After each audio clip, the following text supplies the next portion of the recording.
Donc on a un quadrilatère et on cherche donc un des côtés du quadrilatère, qui sont tous égaux. Donc première chose qu'on peut dire, c'est que si je nomme ce quadrilatère ABCD, donc ABCD c'est un carré. Pourquoi c'est un carré? Puisque il a 4 côtés égaux, donc c'est un losange, et puis il y a un losange qui a un angle droit, donc c'est un carré. Ça c'est une chose. Ensuite donc on va essayer de trouver la longueur du carré. Finalement le problème revient à se ramener à la longueur du carré. On va donc plutôt faire ceci. On va donc plutôt considérer, donc on va déplacer ces côtés. Donc ce côté là que vous voyez, que je peux le mettre en rouge, ce côté là, je vais le déplacer, je vais le mettre plutôt ici. Voilà, je vais le mettre là, ici à peu près, donc voilà. Et ce côté là ici, je vais plutôt le mettre, je vais le prolonger ici. Donc au final on a donc ici on a donc toujours la même chose, on a 2, ici on a 1, d'accord, donc là on a 2, donc peut-être 3 traits, et là on a 1. Et comme on a fait que des angles droits, ici on se retrouve avec un angle droit.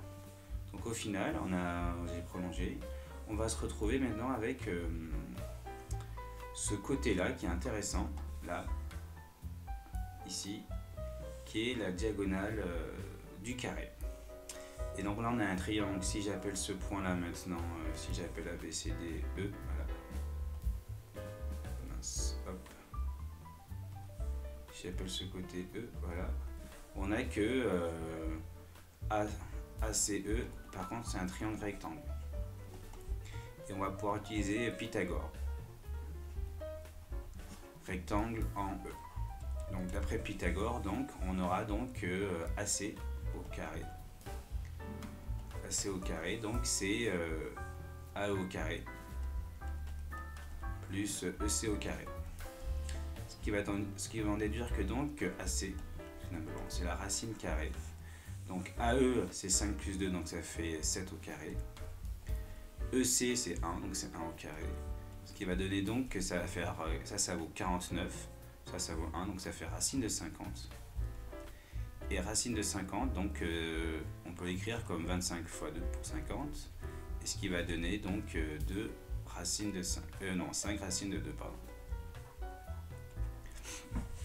Et ce qu'il faut savoir, c'est que quand vous avez un carré, et vous connaissez la diagonale, donc quand vous avez A ici, vous savez qu'ici vous avez A racine de 2 quand vous avez un carré, bien sûr. D'accord? Je n'ai pas du tout violé, hop.